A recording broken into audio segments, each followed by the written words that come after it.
Now, for the last part, to have the question answer session and also some concluding part, I pass on to Father Josh Strom. To you, the word, Josh. Yeah, thank you, Father Prem. And before I thank everyone, we are already a bit late into the program, but let's take some questions. Please feel free to write your questions in the chat or to raise your hand. And maybe, Father Prem, shall we dedicate 5 minutes for questions and answers? Yes. Yeah.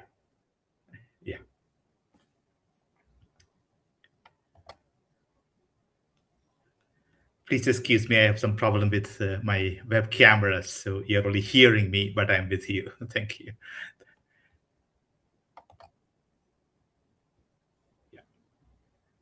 Josh, there is one question. It says that the presentation today are very worth reflection in view of the action. Yeah. Where did it go? Sorry.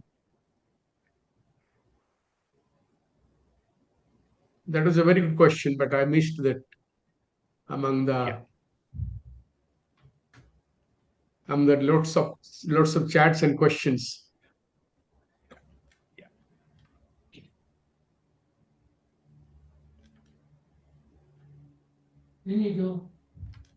So I see that I see a question from Olga Sanchez.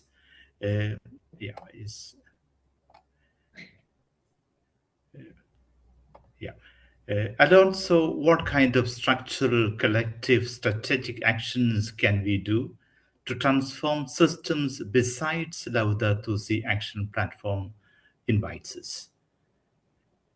Thank you. So the question is about structural, collective, strategic actions. Yeah. There's one goal specifically.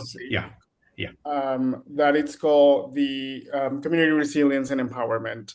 And we invite participants to take action in that specific goal in different ways. One of them can be contacting your local bishop, contacting your mayor, your Congress, and join campaigns of advocacy. So community resilience and empowerment can be interpreted in different ways by every community. So what we invite is to just join advocacy campaigns, contact your local government, and ask for change. And it might surprise that it works really well. Sometimes people are hesitant or they question if it will actually work, but the majority of the time it actually works. You will have an answer. Sometimes it will be a little step, but it's a little step forward. Yeah. And it's good. Thank you. Excellent, Alonso. As we are sort of behind schedule, could I build on this question, also synthesizing the comments and the questions which you've written in the chat? I would like to begin with Erin, who spoke also about advocacy. Erin, if you can briefly share with us the challenges you face in promoting advocacy based on Laudato Si with us, then I would like to move on to Neil. One of the comments in the chat was, how can we need the reform of the finance, but there was a comment on how can we radically change the entire economic system, which is radically, deeply unjust. So, Neil, if you can enlighten us on that. And to Father Joseph Marius Kujur, the wonderful things you shared and how you find that the entire region is changing thanks to the initiatives you're taking. So I would like to, as I thank Alonso, would like to move on to the other three speakers, beginning with Erin. What are the challenges you face in advocacy based on Laudato Si? Thank you, Erin. Thank you so much. I think one of the challenges, very honestly, is that I experience in my society, in my culture, is it's hard for people to find the time. Many people are very busy. They are working, they have families, they have many concerns. One of the greatest sources of fantastic leadership in the United States is retired persons who do have time, who have great experience from their careers, from their life experience. And so it's a gift to have the contributions of retired persons, and we see so many of them active as animators in other coalitions.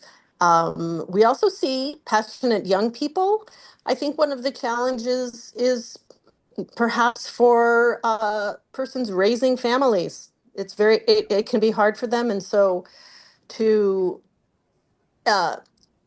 convey, as I try, a spirituality of creative sacrifice where we see what are the lower priority uses of time in our life that we can convert over and give to advocacy and to the most effective forms of advocacy. So avoiding the trap of the carbon footprint, avoiding the trap of the sometimes obsession with personal sustainable actions when what we need to do is really advocate for high level change. Yeah. Thank you. Thank you very much, Sharon. Very, very well put. And as you reflected and shared with us, it's not become a priority. I was just thinking of the heat waves that Europe is going through right now, that South Asia is going through, and which probably means that what we are, certainly points to the fact that what we are not doing is not sufficient. We need to raise the game, and their advocacy is so fundamental. And then I go to Neil Thorns for that question that came up in the chat. How can we radically change the entire economic system, which has brought us to this point? Yeah. Thank you. Neil, if you can. Yeah. Thanks, Josh. And thanks, Anna, for the point and the conversation in the chat. I think one of the wonderful things which Laudato Si does is it gives you the North Star, so that sense of where it is, what's the world that we want to create, so that kind of vision of God's world. And I think Laudato Si lays that out very clearly, and I think as we go forward with the recent encyclical on AI, I think we all build to kind of on the same theme, if you like, of business, economy, all have to be kind of at the service of humanity. And as we all understand it, as humanity means that sense of nature, people, and climate all coming together. So I think that's really important. So I think it's just a question of how you judge your advocacy. There are some times where you can make small incremental steps, which are important because it keeps the momentum up. As long as you're looking towards that North Star of what you're ultimately trying to achieve, which is the structural fundamental changes, both in our economic system, in our kind of food systems, in the way that we live our lives, all of those things come together. And I think those are big challenges, but as long as we have that pathway to them, I think that's really important. And that's why I think that Laudato Si and the other documents are good. Mm-hmm. And I think it's important to recognize those small steps forward, because otherwise you can feel this kind of disappointed or feel a bit kind of disheartened, and that your actions aren't making a difference. And I think it's, as the last speaker spoke, actually your actions do make a difference, but sometimes it takes a while to actually get there. So the important thing is to act. And I think that's the thing that we all need to do, and keep that North Star about what's the fundamental change that we need to make. Thanks, Josh. Yeah.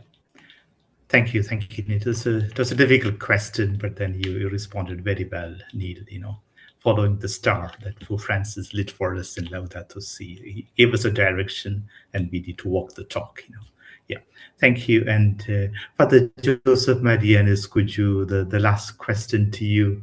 Your talk was very inspirational, a lot of, beautiful examples. And how, if you can share with us what you have been doing on Laudato Si has transformed our tribal communities in your region, in tribal communities that were always very close to the heart of our beloved Pope Francis. Father, could you, over to you? Yeah, thank you. Thank you for that question. Yes, indeed. This is part of the process, and Laudato Si, to take it to the villages of the people, to the doors of every family. And it's very challenging. But I look at the entire process in terms of three C's. First of all, there has to be conviction. Conviction followed by commitment, and how through our efforts we can make it part of the consciousness, so that there is ownership and responsibility on the part of each individual and on the part of each institution. And therefore, definitely it is all interconnected, as Laudato Si has always been reiterating. And in our everyday life, if we are able to do that despite many challenges, because as one of the speakers also said, time is a big constraint. But if we take up ownership, this is without taking care of our common home, we cannot exist any longer. So therefore, if we realize that, if you're convinced, then perhaps we can. And secondly, uh, when we talk in terms of advocacy, because one of the speakers also spoke on that, so I believe that a lot of research we need to engage in, so that we go much deeper. So therefore, however, it's not only in academics. It's not for the sake of academics, but also we train people, share our best practices with others, and we make clubs and groups. And thirdly, uh, all all the findings of the research, etc., lead us to advocacy at various levels, advocacy at the level of, see, because there are many legislations coming up in the state or at the center which are not favorable to the to what we are trying to promote. And therefore, at the local level, at the level of the tribals, at the level of the communities, we need to have advocacy. At the same time, we need to enter into policy advocacy also, a network. So I think if we engage in some of these things holistically, not in isolation, but holistically, definitely some impact we'll be able to see in the days to come. We are already able to see some impact, but much more needs to be done. Over to you. Thank you so much. Thank you so very much, Father Kuchu, for this, very inspirational examples that you gave us, and also for leading this battle, the Laudato Si battle, on our behalf, where you are. In Italian, there is an expression that says, "Tra il dire e il fare, in mezzo c'è il mare." Between the speaking and doing, between words and action, there is the vast sea in between. There's a big gap. And this evening, I feel so happy that thanks to our wonderful panel of resource persons, we have been able to bridge that gap very much. Hearing all the wonderful things you have been doing. Erin Lotz, who is a prominent theologian, and the big pictures that she portrayed for us. Neil Thorns, who works with Cathode, and I've been with him on a couple of Holy See delegations to COP. So we have people right at the forefront. So thanks, Neil, for that. And Father Joseph Marianus Kujur, who, as we saw, is really putting Laudato Si into action and has given rise to a movement that's beautiful. And Alonso, who is directing the Vatican's Laudato Si action platform, bottom-up 7 years journey. So thank you so very much for sharing your time, your resources, your insights with us. And allow me to thank Father Prem Kujur, our beloved coordinator. Some of you may not know that Father Prem is has been in the hospital for a few months now, and he should be coming out hopefully next week. But in spite of that, he found time to contact all the resource persons and organize this our afternoon. So thank you so very much, Father Prem, and those who worked behind the curtains, Alessandro, Umberto, Father Alok, and the entire team. So thanks to everyone. I want to conclude saying that this year, the conference with which we have the sixth session on the second Thursday of June, and on the 25th of June, we have the annual international conference. And this year, the conference is on the We Revolution, not the I Revolution, the We Revolution, building a people's movement for the care of our common home. So I think that conference will take forward what we have been reflecting in our session today. Thank you once again to everyone, and over to Father Prem for the final communications. Thank you. So again, Josh, thank you very much for concluding our session. And I would like to repeat our words of gratitude to all four of you. We are we are very happy today because the way the chat has come out, the way they have expressed their convictions, they are inspired by your talk. So thank you, Erin. Thank you, Neil. Thank you, Jose Marianus, and thank you, Alonso. And then definitely we'll be in touch again. And I request all four of you to send the PowerPoint presentation so that we can share with our participants. So thank you again, and God bless you all, and have a wonderful evening. Thank you. Thank you. Thank you. Thank you so much, Father Prem and the team. Thank you. Thank you. Thank you very much. Thank you very much. Thank you. Thank Bye. you. Thank you. Bye-bye. Thank you so much. Thank you. Yeah. Please feel free to open the microphones you. now. You are allowed to open your Thank microphones you. and say Bye hello bye to everyone. everyone. Ciao Umberto. We Ciao are ragazzi. International Catholic Laudato Si family. Thank you. Thank you. So Arrivederci a tutti. please feel free to Ci vediamo al mare. yeah. Thank you. Thank you so much. Thank you so much. Thank you so much. Thank you.